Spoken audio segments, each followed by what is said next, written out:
আবার আসিব ফিরে ধান তীরে তীরে আয় বাংলায়।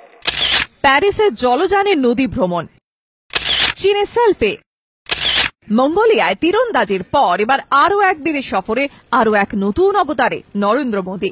ঢাকা বিশ্ববিদ্যালয়ের এক অনুষ্ঠানে উপস্থিত প্রধানমন্ত্রীর গলায় উঠে এলো জীবনানন্দ দাশ। বাংলাদেশের মন জয় বাংলাই বলতে শোনা গেল তাঁকে। আবার আসিব ফিরে ধান তীরে তীরে आए बांग्लाए।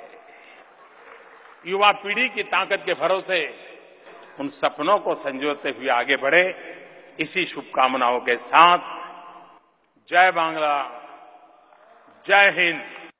যে তিস্তা জলের দিকে দীর্ঘদিন ধরে তাকিয়ে রয়েছেন বাংলাদেশের মানুষ, সেই তিস্তাও দুদিনের সফরে তৃতীয়বার উঠে এসেছে মোদির মুখে। पंछी, पवन और पानी, तीन को वीजा नहीं लगता है। पानी ये राजनीतिक मुद्दा नहीं हो सकता है, पानी ये मानवता के आधार पर होता है और उसको मानवीय मूल्यों के आधार पर समस्या का समाधान करने का प्रयास हम मिलकर के करेंगे, मुझे विश्वास है और रास्ते निकलेंगे, मैं विश्वास दिलाता हूं। বাংলাদেশের ক্রিকেট থেকে বস্ত্রশিল্প, ঢাকায় দাঁড়িয়ে ঢাকার প্রশংসায় ভরিয়ে দিয়েছেন প্রধানমন্ত্রী।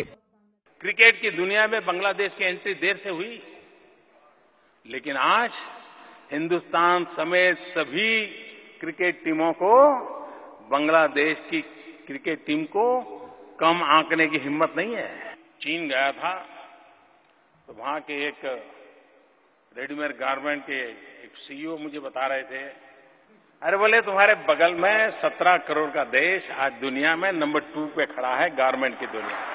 স্থল সীমান্ত চুক্তিকে ঘিরে দুদেশের মধ্যে যে এক নতুন সম্পর্কের অধ্যায় তিনি শুরু করতে চাইছেন, তাও পরিষ্কার হয়ে গিয়েছে মোদির কথায়। আমরা তোমার সাথে আছি, আমরা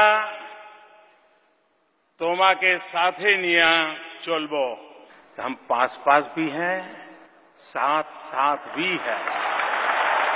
लैंड बाउंड्री एग्रीमेंट, ये समझौता दिलों को जोड़ने वाला समझौता है। রবিবারে ছিল প্রধানমন্ত্রীর বাংলাদেশ সফরের শেষ দিন।